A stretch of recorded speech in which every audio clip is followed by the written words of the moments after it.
Welcome back to the vendor table. Howdy. It's chaotic. It's just been chaotic. It's only the start of the season, and I feel like I'm in chaos mode. Well, I already had an identity crisis already. Did you? Yeah. Already? First engagement shoot of the season. Really? Mm-hmm. That's sad. Yep. Because you're better than that. Thank you.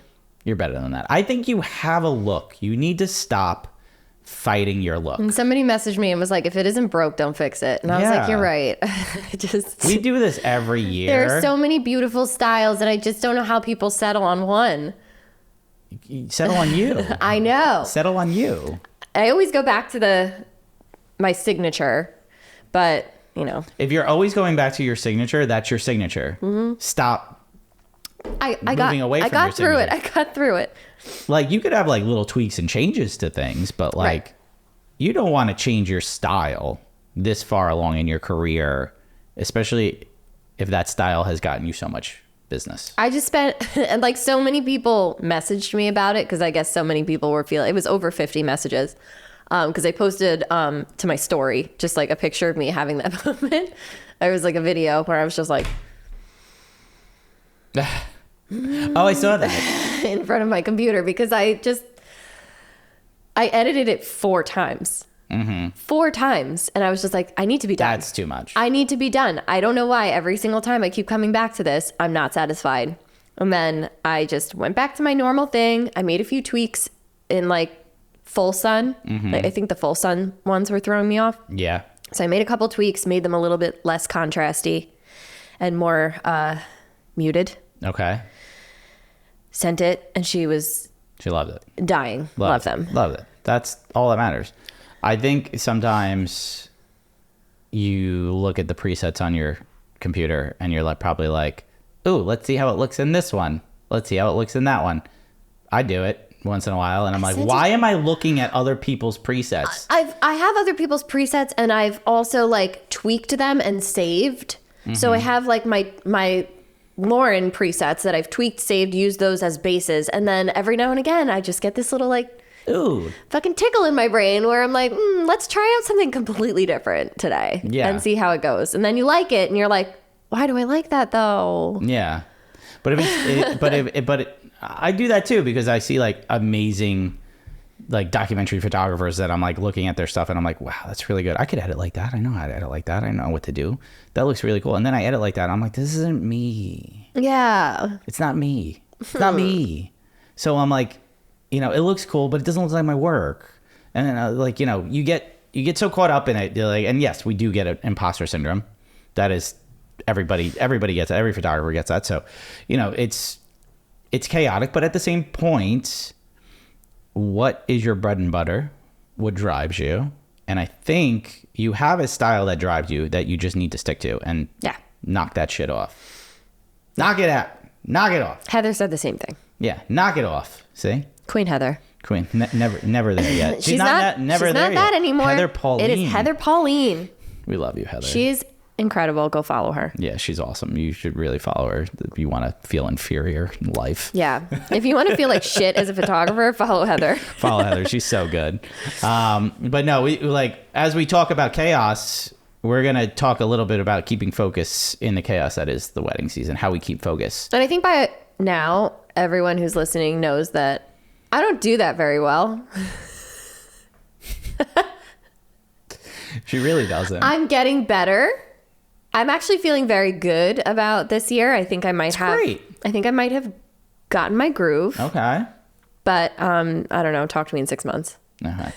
When September rolls around, she's probably like, September, I'm going to walk in. My hair is just going to be like fucking rat's nest. I'll be like, don't talk to me. Yeah, that's what happened last year. We were just chaotic. Well, the start of the season is always a little chaotic for a lot of vendors, a lot of photographers. Like you're gearing up. You just I'm sorry. Did you just call them vendors? Yeah. You know, you're not allowed to call them that anymore. Oh God, yeah. You're not a vending machine. We're not a vending machine.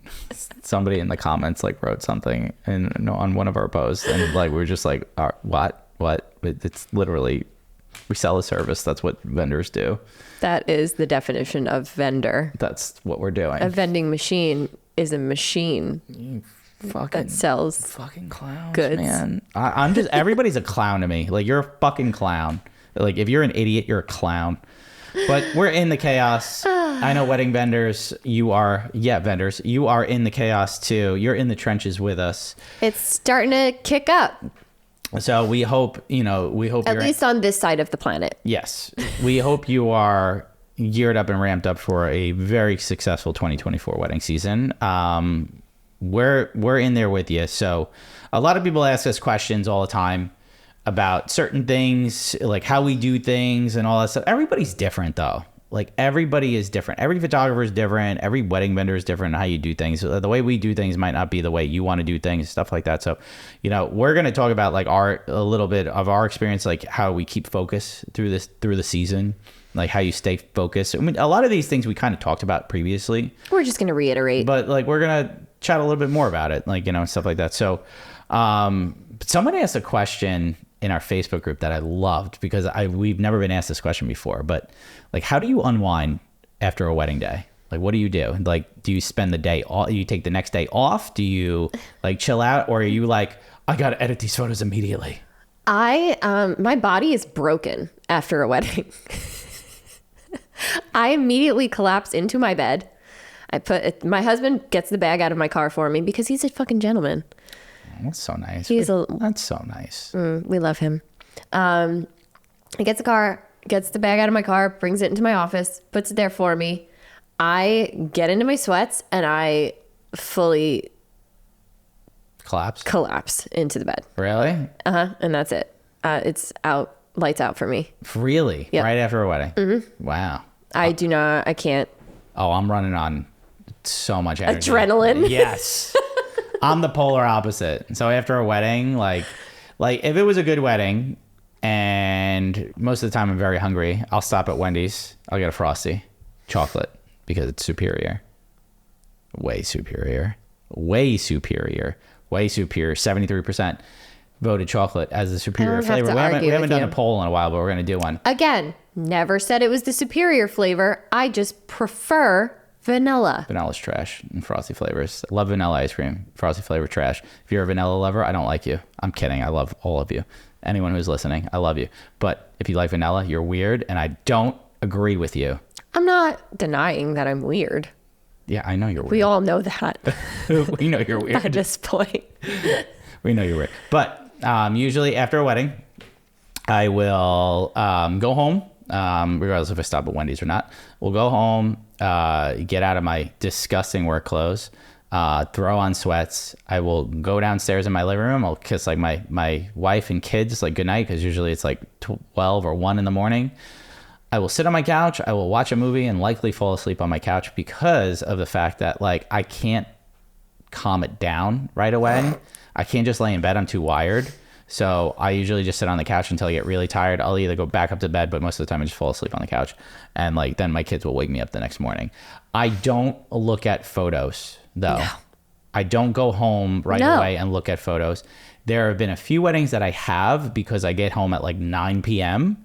and I'm like, oh, it's 9 p.m. and I could like, upload these. And if I have a morning wedding, like if I have a start time 7 a.m. and I'm done at 5 and I go home, I'll do the whole spiel. Like I'll upload my photos, I'll back them up.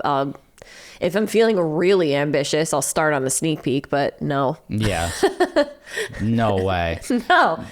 Now, if I have a double header, the first half of that double, I will do that. I will go home. I never stop at Wendy's on the first half of a double header. You don't need that the next morning. You don't need those stomach problems the next morning. But on the first half of a double, what I do is I do go home, regardless of what time it is. I will upload all the work, everything that night. I will charge my batteries, charge everything. I make sure at least 2 sets of batteries are charged before I go to bed. Sometimes that's like 2 a.m. I make sure that like things are charged, though I am neurotic when it comes to that. And usually at that point, like what I do to calm myself down is I'll either play a video game or yes, I will maybe edit a couple of sneaks or something like that just so I could have them and ready to go to send the couple like the next day. And it's like kind of a nice turnaround. So sometimes I do that. But usually it's on the front end of a double. On a back end of a double, I am just collapsed. Nope. Done. Yeah. I don't really do doubles anymore. I have maybe 2 this year. And I think is it 2 for myself, and then like I might have like 1 or 2 where I'm back to back with you. Yeah. As a second. But on the weekends where obviously I just told you that I die after weddings. So if I am doing a double, I'm dead. Yeah. I'm extra dead. Yeah. But when I have a free day, like say I shoot a wedding on a Saturday, for the most part, I like to make sure I have one weekend day available. Yeah, so I can same. spend some of the summer with my family. And I just fucking chill, man. Yeah. That's the way to do it, is like, you know, I do not work on that day. I think you have to just turn it off. It's a wedding, like we said before, especially as the photographer, is very taxing on your body, both physically and mentally. How did you feel after the first wedding you shot this year? Oh, I felt like trash. I couldn't walk downstairs. I had to sit on my butt and scoot. Like wedding fit is a real thing. Like you actually have to be in like wedding shape, like as a wedding vendor. Oh my God. And like that first time like you shoot, you're like, oh my God, my quads are so fucking sore. My quads hurt so bad. It's like you don't realize as a photographer, you do like 14,000 steps at a wedding and you're like so sore after You've got a wedding. like 2 heavy pieces of metal attached to your and glass attached to your back at all times, and you're squatting. Oh yeah, you're carrying like at least 15 pounds of gear on you. You are bending in the weirdest fucking positions. Like people don't realize it. I stretch before every wedding. Tip, stretch Pro before tip, every wedding. do your stretches. Do your stretches. Don't be like Lauren. Yeah. Like, no joke, it does help. And then I got a massage gun. I massage the legs after a wedding. Holy shit. I got one of those for Christmas. I should open like, it. you should use that. Like, no joke. But wedding shape is a real thing. Yo. You need to be in wedding shape. And then, like, by September, I'm really good. Like, my body feels pretty By good. September, I feel like I'm jacked. Yeah. It's like, yeah, I'm carrying around 20 pounds of gear every day. People ask me why I don't exercise. That's why. But no, being in wedding shape is real. So, you know, you do have to, like, focus up a little bit, like, and like do stretch. Do stretches. Mike takes 30-second cold showers. I do. Have you upped it to a minute yet? No, I'm too much of a pussy. The only cold shower I take is when my dishwasher is on and I don't realize. No, I'm too much of a pussy. 30 seconds. That's all I got. That's So all fucking I got. cold. That's I all get got. so mad. It feels good. You know what you do? It doesn't. You want to try? Crank it to like as hot as you could go, and women could withstand like hot temperatures for some reason. It's fucking disgusting. You know, like a hot, like after my wife takes a shower, I hop in, fucking, it's like 2 million degrees. It's I like it to burn feel your like I'm skin. emerging from the depths of hell when I leave the bathroom. I don't know how women do this. So you get it, like you crank it really hot and then you turn it really cold. It's like they call it, I think, the James Bond shower. That sounds awful. Yeah, well, you I know, won't be doing that. good for your health. Good for your mental, as the kids say nowadays. Good for your mental. It's good for your mental. That's cute. Yeah. Okay. But no, so like that's you know, yeah, that's kind of how we do things. You know what I found myself doing What? lately? So I know we're talking about like keeping focus and everything like that, but And we're bouncing all over the place. all We're over the doing place. great. We're doing so good here. I know, but I was trying to I was trying to focus on like editing this year, like really like keeping my editing consistent and like putting a routine into place. So what I started doing is the week after, or the Monday after a wedding, if a wedding's on a Saturday, that Monday I spend like my time culling the entire wedding. Okay.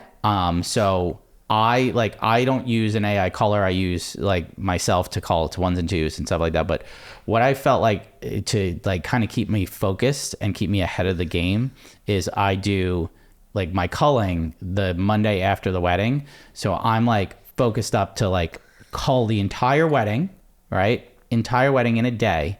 And then I have a good chunk of it done. Like that's like half of the wedding is culling. Yeah. So I do that. It helps me keep my focus. And then like I could edit those sneaks based on like the images called, like I'll select like, 100 favorites and everything like that and deliver those as like sneak peeks, teasers. So that's one of the tips I've been doing is like somebody told me like you should like cull right away. and it'll make you feel better because then you won't be like too labored on the back end. That's smart. You know, like you won't be too labored on the back end, like when you have to deliver in like 6 weeks or something. So, and I've noticed that helped. I delivered my first wedding. I shot my first wedding in the beginning of April. I delivered in 4 weeks because I called it like 3 days after their wedding, had it done, and then I edited it this week, and I was so ahead of the game. I've also been designating editing days and admin days throughout the week. So I'll do like 2 editing days if I have like a lot. And then the rest are admin days I pick up. Or if vice versa, if I don't have a lot going on the back end, like I'm not getting a lot of emails or anything like that for a while, or I don't have to send any out because a lot of things are automated. Yeah. Then it's just going to be like every other day I'll edit. That's cool. I like that. So it's taking my brain out of a place where it was kind of all over the place before. Like, when am I going to do this? When am I going to do that? And instead just like, okay, Mondays, admin day. Okay. Tuesdays, editing day. Wednesdays, admin day. Because with me, like and obviously like if I get an email or something. Yeah, you got to answer it. Yeah. I'll answer it. But for the most part, I'm focusing more on my editing versus one or the other. That's really good. I like that. That's a good way to keep focus. If it's something that needs immediate attention with an email, I'll respond right away. If it's something that can be responded to tomorrow with a more in-depth answer, then I'll do that. Okay. And my email signature now says like, please expect a response. These are my office hours. My office hours are until 3 p.m. 3 p.m. comes, I'm out. Yeah. That's a good way to keep your focus, is putting your hours in your email signature and saying you'll respond in a certain amount of time. That's a great tip for any wedding vendor. Please wait 48 hours, 48 business hours, like for a response. Normally I don't wait that long, but it's there just to let them know, like if they don't receive a response right away, 48 hours, they will. Yeah. So. I think that's a great tip, especially if like you feel overwhelmed and things like that. It gives you a little bit buffer time as a wedding vendor to, keep the clients at bay, like, and the clients will understand like, hey, like, okay, they said they'll respond no later than 48 hours. Like I'll wait 2 days for them to get back to me. Most of the time it's before that, but at the same point, it's nice to have your office hours on there. Like, so you can expect a response between office hours and then, like a reply within 2 days. So I think that's actually really good for any wedding vendor to help maintain focus and keep things and keep your clients like really in check. Yeah, it's helped me just because my brain isn't bouncing off of like the walls trying to figure out what I should be doing. At least this way I now know what those days are designated for, and I sit down and I get it done. Yeah. So we want to give a shout out to our sponsor, Maru. Maru is a modern payment experience for the wedding and events industry. Lauren, have you been using Maru a lot lately? I've been using Maru to pay my contractors. That's a great way. And send invoices.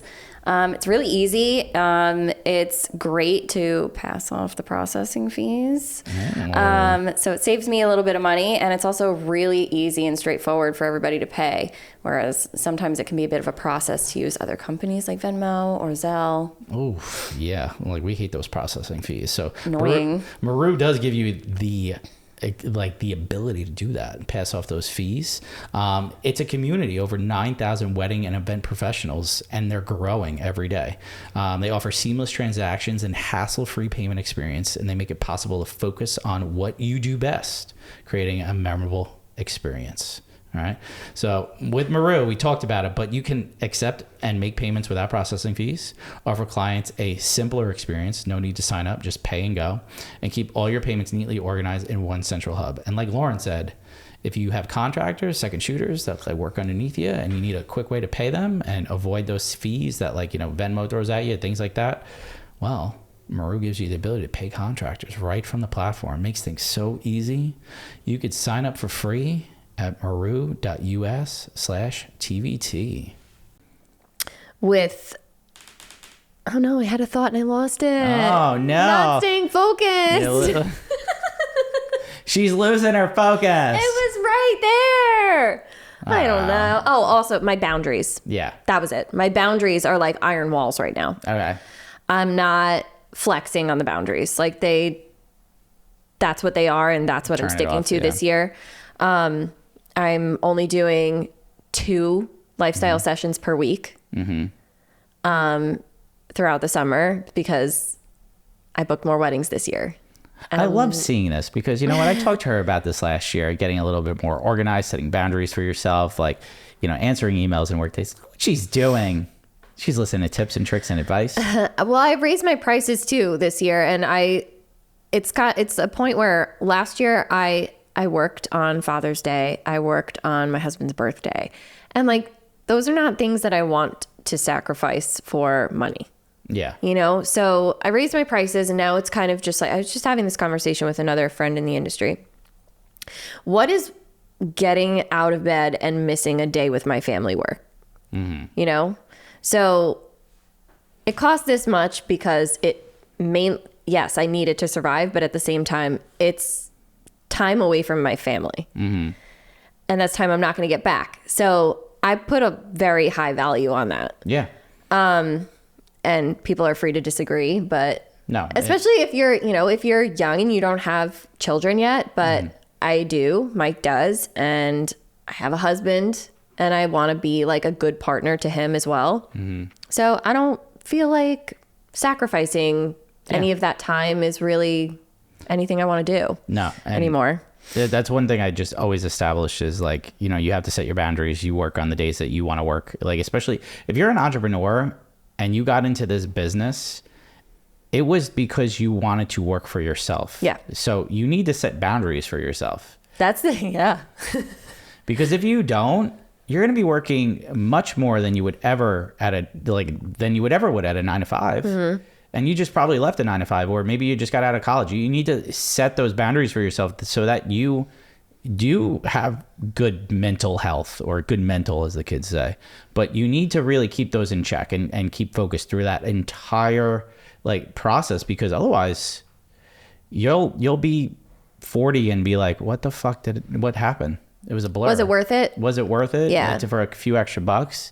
At the end of the day, it's not. Like, your mental health is the most important thing. So you really need to like establish a good set of boundaries, you know, really get your system flow, like talk to other people, like talk to other vendors in the industry that have maybe the experience that maybe could help you out, stuff like that. Like, I hate seeing vendors that are so chaotic that they're avoiding like just automating things and making things easy. I remember talking to you about this, but like, you weren't using HoneyBook. I just didn't know how. Like you didn't want to, like you weren't focusing on trying to do that. I'm like, spend a week learning how to do this. It will like save you in the long run. Started doing that. I'm like, make guides. You know, I'm a guide guy. I have one guide. That's it. But she made a guide. I made a guide. She made a guide. I did it. How do you feel? Feel good. You're a guide girl. Now I just send out the guide. Yeah. Isn't that nice? Yeah. There are a couple of other things that I'm working on to streamline the process a little bit further, with the timelines and all of that stuff. A couple more questionnaires that will automatically be sent out, but those are things that I'm like doing on the back end on my admin days. There you go. So like, I have designated time to do that. Makes me feel a lot better. That's the best part is like, you have the time to do it. You spend time doing it. You're organized. And I think like, organization is a big part of keeping focus. So make sure you stay organized. Make sure you like have all that stuff. We've talked about this in so many episodes, but staying organized is a key to staying focused. Mm-hmm. And if you're not organized, you will drift your focus. Your focus will absolutely drift all over the place. So stay organized, keep things nice and neat. And as a wedding vendor, it will keep you on top of things so that you'll, at the end of the day, have more free time to enjoy. So the more focused you are, the more organized you are, the more you get rewarded for that in the back end. So keep that going. You know what? I want to talk to you about this. It's a little off topic, okay? But I was editing the other day, and I was like, I calibrated my monitor, and my monitor looked like absolute trash. And I'm like, this isn't calibrated to print. Like, this, there's no way this is accurate, right? And it made me think about something. Are we calibrating our monitors nowadays to our phones to look good on our phones, or are we calibrating them to print? Because no one's printing photos anymore. As much as we want people to print photos, they aren't printing as much. So, but people, where do they see their photos the most? Where do they look at their photos the most? On their phones. So, are you calibrating your monitor now more to match your phone versus print, or are you still calibrating it for print? I think I kind of send it to my phone like after I calibrate and do a whole edit just to see how it looks on my phone. If it's pretty accurate, then I'm like, all right, well then it's got to be good to print. I don't know. I know that there's going to be some techie out there that's just like, that's so fucking wrong. But I still calibrate to print. I calibrate to print too. I want it to look good on the phone, but I also want it to look good in print. The problem is that all phones are so different. They are. So it's like what will look good on an iPhone, on an iPhone 14 even, versus like an iPhone 12 15, yeah.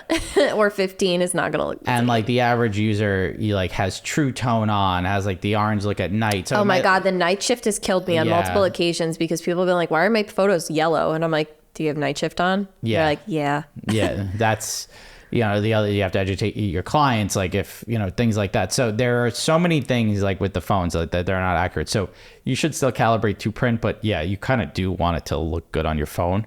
You know what I'm seeing though, a lot of, because I was guilty of this. Like I love the fake grain. I love fake grain.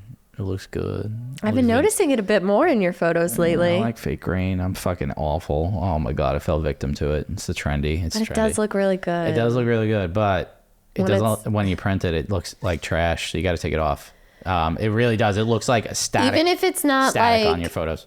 even if you like decrease the roughness or like the, Yeah, it's still, it looks like trash. Really? Yeah. So I would just be aware of that. If you're putting fake grain on your photos and clients want to print those photos, like maybe have them in like a delay so you could like re-upload those like without the grain on it. Like I do that, like especially on a big print and stuff like that. Like I'm like probably gonna look like trash with fake grain on it, like as a print. So I try to avoid that. So just my 2 cents on I don't that know, one. maybe I have to like do a couple sample prints and see how it looks.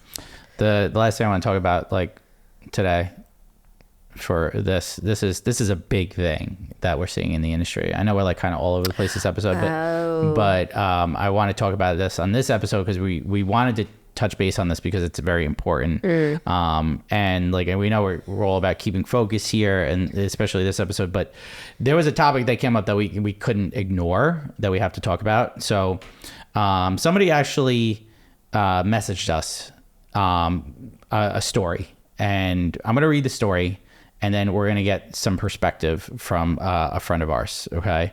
So a lot of people are talking about like who owns the rights to images, photographers' images and stuff like that. So a listener wrote in and they want to hear our thoughts and opinions on this. So here's a story.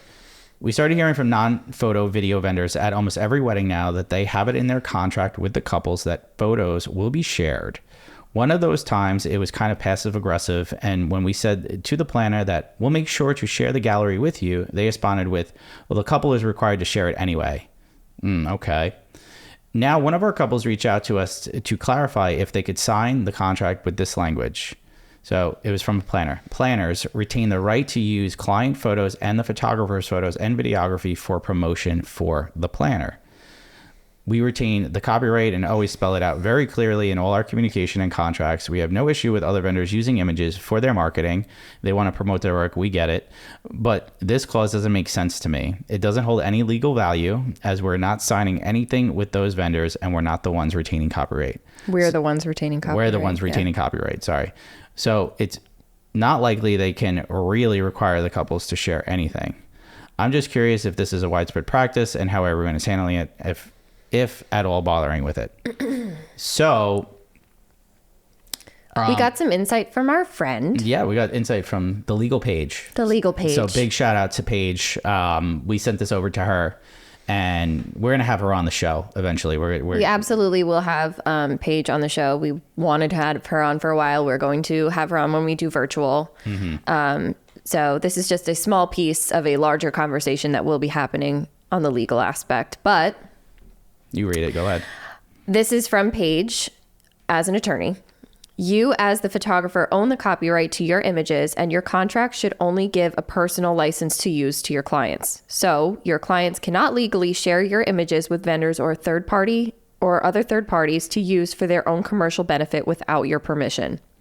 That would be a major violation of your copyright ownership. But this all boils down to communication with your clients about sharing the images and online gallery. They don't know what they don't know and will likely share with other vendors if asked. So it's best to over communicate that this is over-communicate this not only in your contract that they signed at the beginning of your working relationship, but also likely prior to the event and also upon delivery of any images. In terms of the language in the vendor's contract, there seems to be this new wave of contract language stemming from venues and planners that they can use the professional photos and get access to them from the clients. Totally an illegal clause to have because the clients don't have the right to disseminate your copyrighted works. This clause you sent me, though, is a bit confusing and ambiguous in terms of the rights they are describing. It seems more like they're asking the clients for a model release and the clients okaying that the planner can use the photos and videography for their own promotional purposes. What's missing here is that the planner needs to acquire those photos and videos from the appropriate vendor and get a commercial license to use them. Whoever wrote this language into their planner/venue contracts clearly isn't a lawyer because lawyers understand copyright laws. We obviously have this language in the legal page, planner, and venue contracts. It's in all of our vendor contracts, actually. Photographers' most precious asset is their images, so it's imperative to protect that work product. So there it is. So there it is. So You can't do that. No. So if you're a planner and you want your client to sign a contract stating that they will turn over the images so that you could own those images for promotional purposes, That's illegal. you don't have the right to that. You can't do that. The photographer always retains copyright to those images. So if you want to use those images for promotional purposes, all you have to do is email the photographer, say, hey, great working with you. I'd love to use these images for, my website, for social media, things like that. I will credit you. And I will tell you 9 out of 10 times, every photographer is going to say, absolutely, here you go. To have this attitude that you're entitled to those photos is gross. It's disgusting. It's disgusting. You don't own the rights to those photos. The photographer owns the rights to those photos. They grant those rights. The client doesn't even own the rights to the photos. They have a personal license use. Yes, they grant the rights to the client to use those photos for personal use, not commercial use. No, I don't think any photography client or wedding client is going to use those photos for professional use and advertise them anywhere or anything like that. But at the same point... But this is basically other vendors looking for a way to skirt around paying for a commercial use license for photos. Yeah, no. Not cool. Not cool. Not cool, bro. Back the fuck up, man. So there it is. From a lawyer, the response. So if we're gonna clip this whole part, we're gonna put it on our YouTube so you guys could always access this and stuff like that. This is straight from the legal page. So you should check her out. We're gonna link her in the show notes. We're gonna I have a legal page contract. She's one of the most vital aspects of my business. I bought from the legal page. No shame in that. She's amazing. She's awesome. And I think you guys, she has a podcast too. You should check her out. Mm-hmm. We're going to have her on the show at some point to talk all about stuff. The legal aspect of running a business, especially a photography based business, a wedding related business and stuff like that. She's awesome. You guys should drop her a follow if you are not already. But I wanted to talk about that one because I didn't want to go another episode without talking about that. Addressing that. Yeah, it was brought up in either our DM or in our Facebook group, and it's a great question because of the fact that we're seeing it more and more that planners and menus and things like that. Don't just think that you can go in and edit your contract without being reviewed by an attorney. Yeah. You are not a lawyer. Yeah.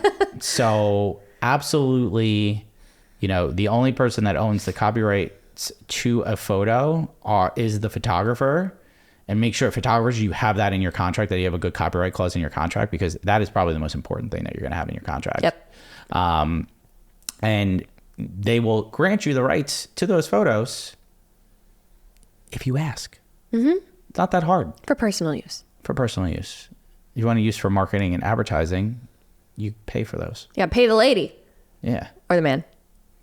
Pay them. Okay. Well. That's the end of that. We were focused for a little bit, I think. I don't know. We kept focus. I don't know. Wait, again, we did our best. I don't know if we did. But I want to just take a second to thank you guys for tuning in each and every week. We just hit 60,000 followers on our Instagram, which is fucking crazy to think about. that last year we started this thing, and I think in May we started like finding the groove. I think we had like 6 episodes or 7 episodes in or something like that. And I thought that was when we were going to end this shit. I thought we were like, oh, we're getting into the season, we're going to end it. And just, I don't know. You guys just tuned in every week, and like we really enjoyed you tuning in and writing us and all that stuff. And we kept it going, and it's grown into this little thing. So we're going to keep it going for as long as possible. Until we're broke. Yeah. But no, thank you guys so much. We really appreciate it. Just slapped my face with the mic stand. Well, Lauren. Yes. Where can they find you? You can find me at LaurenO'BrienPhoto.com and Lauren O'Brien Photo. Stop laughing. Lauren O'Brien Photo and the Feral Photog on Instagram. Where can they find you, Mike? At Michael Sarah Photo on Instagram, TikTok, as well as my website. And you can find us at the Vendor Table Pod on Instagram, TikTok, YouTube, as well as our Facebook group. I love your like VJ voice. I've gotten so good at this. I've gotten like the one thing I just know how to at the Vendor Table Pod. Boom. I don't know. It's just now I got to flow. It's so easy. Got to flow. So easy.